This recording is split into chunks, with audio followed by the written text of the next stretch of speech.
رمضان شریف قریب آ گیا ہے، ہمارا جمہوری ملک ہے تو پراپوگنڈے بڑے چلتے ہیں۔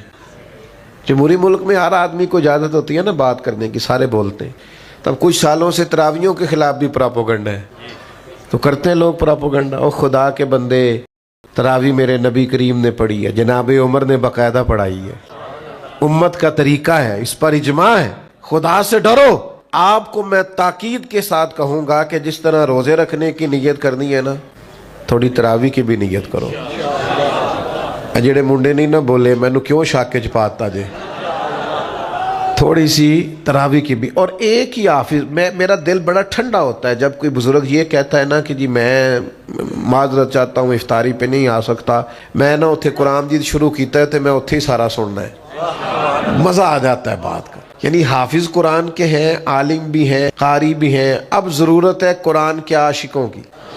یہ رکے آتے ہیں نا محفلوں میں کہ فلانی نعت سناؤ، اللہ کرے آپ رکا بھیجا کریں کبھی محفل میں کہ سورۃ رحمان سناؤ، قاری صاحب کو رکا آیا ہو کہ سورہ ملک سنائے، سورہ ابراہیم کی تلاوت، یہ بھی رکے بھیجو یہاں تاکہ آپ کو بہترین تلاوتیں سننے کو ملے۔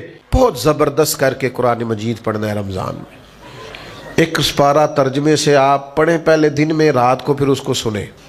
آپ ترجمے سے دن میں پڑھ کے رات کو سنیں گے تو آپ کو ذائقہ ہوگا کہ یہ کیا تلاوت ہو رہی ہے، اور ایک ہی جگہ پورا قرآن مجید سنیں۔ رمضان کا مہینہ کم خاری کا مہینہ ہے، اپنے خرچے کم کرنے ہیں، غریبوں کا دھیان ذرا زیادہ کر، اور افطاریاں سیاسی نہیں کرنی، پارٹیاں پکی کرنے کو افطاریاں نہیں کرنی، ووٹ پکے کرنے کو افطاریاں نہیں کرنی، بلکہ غرباء کے لیے، مساکین کے لیے، اور تھوڑا پردے میں ڈال کے پتہ نہ چلے ان کو کون ہماری خدمت کر رہا ہے۔ غرباء کا دھیان رکھنا ہے۔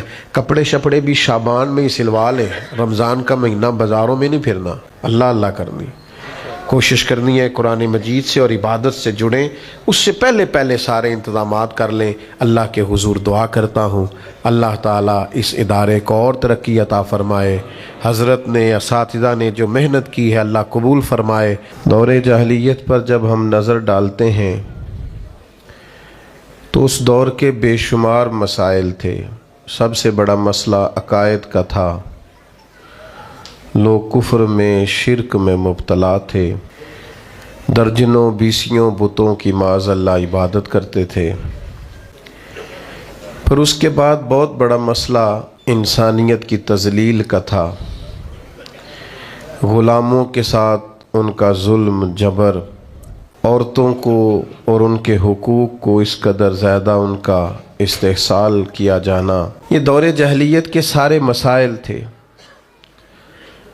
گھٹن اتنی زیادہ تھی، پریشانی اتنی زیادہ تھی کہ ہر مسئلہ، ہر عنوان یہ چاہتا تھا کہ فوری طور پر اس کا حل کیا جائے۔ جو غلامی کی چکی میں پستے ہوئے ظلم سہ رہے تھے وہ بھی چاہتے تھے کہ ظلم و جبر سے انہیں آزاد کرایا جائے۔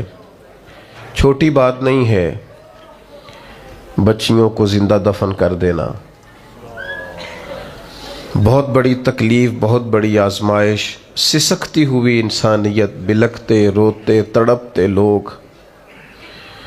لیکن آپ بنظر غائب مطالعہ کریں، اس ماحول کے اندر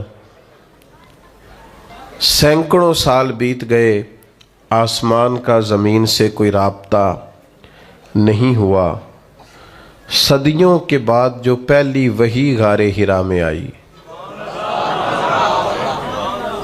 اس کو غور سے دیکھیں تو نہ بظاہر اس میں توحید کی بات ہے، نہ بظاہر اس کے اندر عورتوں کے حقوق کی بات ہے، نہ بظاہر اس کے اندر غلاموں، مسکینوں اور یتیموں کے حقوق کی بات ہے۔ یہ سارے تڑپ رہے ہیں، سسک رہے ہیں، لیکن جو پہلی وحی نازل ہوتی ہے وہ کیا ہے؟ وہ یہ ہے کہ اقرا، پڑھو پڑھو۔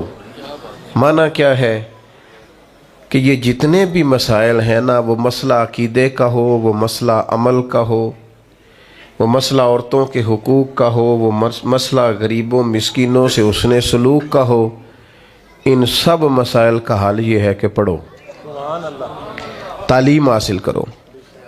تعلیم جب آ جاتی ہے تو پھر بہت ساری بدعقیدگیاں دور ہو جاتی ہیں۔ تعلیم جب آ جاتی ہے تو انسان کو شعور آ جاتا ہے.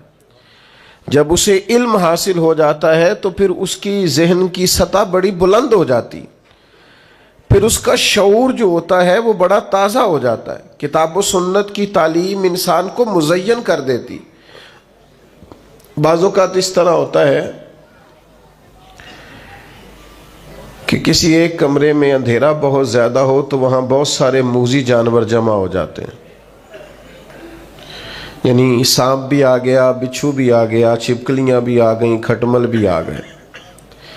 اب اگر اس اندھیرے میں آپ ان سب جانوروں کو مارنا چاہیں تو جو کہ اندھیرا بہت زیادہ ہے آپ مار نہیں سکتے، ہو سکتا ہے وہ آپ کو تکلیف دیں، ڈس لیں. آپ کسی ایک کو مارنے کی کوشش کریں، دوسرا آپ کے ہاتھ پہ ڈنگ مار دے. تو اب بہت سارے جانور جمع ہیں اور سبھی موذی جانوروں کو تلف کرنا ضروری ہے. تو اب آپ اندھیرے میں اگر ان کو ماریں گے تو ٹامک ٹوئیاں ہی ماریں گے، وہ مریں گے نہیں. اس کا سب سے بہترین حل یہ ہے کہ آپ اس کمرے میں اجالا کر دیں. آپ لائٹ آن کریں، وہ خود بخود بھاگ جائیں گے سارے. ہمارے زمانے میں بڑے مسئلے ہیں. جہالت بہت بڑا مسئلہ ہے، ظلم بہت بڑا مسئلہ ہے، سرمایہ داری اور سرمایہ داروں کا مخصوص ذہن یہ بہت بڑا مسئلہ ہے. سیاست کے پیچ و تاب میں بددیانتیوں کی ہولناک داستانیں بہت بڑا مسئلہ ہے. لیکن ان سارے مسائل کا ایک ہی حل ہے کہ قرآن و سنت کے علم کا اجالا کر دیا جائے، روشنی کر دی جائے، اس کے اندر حسن پیدا کر دیا جائے، وہ خوبصورتی پیدا کر دی جائے. حضور نے کیا کیا؟ نبی کریم علیہ السلام نے تعلیم ہی تو دی ہے. حضور نے ان لوگوں کو سمجھایا ہی تو ہے.